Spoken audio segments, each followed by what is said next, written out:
जम्मू कश्मीर के पहलगाम बेसरन घाटी में आतंकी हमला होता है। भारत सरकार यानी मोदी सरकार द्वारा कहा जाता है कि हम बदला लेंगे। लश्कर-ए-तैयबा ने इस घटना की जिम्मेदारी ली है और खुद के जरिए ये कहा गया है कि हमला हमने करवाया है। ऐसे में अब पाकिस्तान से बदला लेने की बात मोदी सरकार करती है। बड़े बड़े फैसले लिए जाते हैं। सिंधु जल समझौते पर रोक लगाना हो, पाकिस्तान उच्चायुक्त में संख्या कम करनी हो, पाकिस्तानी वीजा रद्द करना हो या फिर पाकिस्तानियों को भारत से निकालना हो, भारत सरकार द्वारा कई फैसले लिए गए। लेकिन तब क्या, जब अपने ही देश में जहां एक तरफ मोदी सरकार एक्शन की बात करती है तो दूसरी तरफ इनकी ही पार्टी के वरिष्ठ नेताओं द्वारा जश्न मनाया जाता है। शादी के माहौल में लिप्त नजर आते हैं कुछ ऐसे नेता जो पहलगाम हमले के बाद ना ही निराश और ना ही कोई परेशानी और ना ही कोई चिंता उनके चेहरे पर दिखाई देती है, बल्कि ठुमके लगाए जाते हैं। पहलगाम हमले के बाद भारतीय जनता पार्टी नाचती गाती हुई नजर आती है। ये कैसा शोक व्यक्त करना है उन मासूमों को लेकर जिन्होंने अपनी जिंदगी दांव पर लगा दी।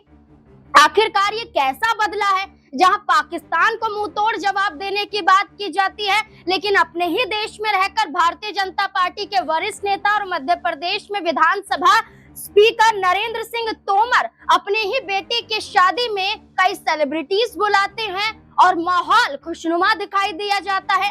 दरअसल आपको बता दें कि नरेंद्र सिंह तोमर के बेटे प्रबल प्रताप तोमर की शादी थी और शादी से पहले प्री वेडिंग फंक्शन शूट किया गया था ग्वालियर में। उस दौरान जहां कई सेलिब्रिटी पहुंचे थे, कई अन्य राज्यों के मुख्यमंत्री भी पहुंचे थे, जहां कई अरबपति भी पहुंचे थे, तो इस शादी में बॉलीवुड अभिनेत्री जैकलीन फर्नांडिस भी पहुंची थी और उनका एक परफॉर्मेंस भी था जहां वो ठुमके लगाती हुई दिखाई दे रही थी, जिसके बाद बड़ा विवाद खड़ा हो जाता है। सोशल मीडिया पर भारतीय जनता पार्टी की कड़ी आलोचना होती है, भारतीय जनता पार्टी को ललकारा जाता है और उनके झूठे इस जो दिखावे को कहीं ना कहीं बेनकाब कर दिया जाता है। और नरेंद्र सिंह तोमर की अब मुश्किलें बढ़ती हुई नजर आ रही हैं। क्या भारतीय जनता पार्टी क्या उन पर एक्शन लेते हुए नजर आएगी? जहां एक तरफ अपने बेटे की शादी को एक ग्रैंड तरीके से सेलिब्रेट करने की बात कही गई, तो वहीं दूसरी तरफ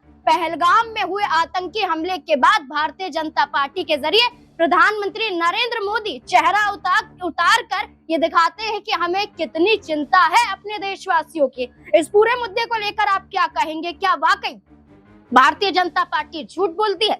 नरेंद्र सिंह तोमर पर क्या अब शामत आने वाली है? क्या है इस मुद्दे को लेकर आपकी राय? अपनी राय कमेंट सेक्शन में जरूर दें। देखते रहे SP9 न्यूज। धन्यवाद।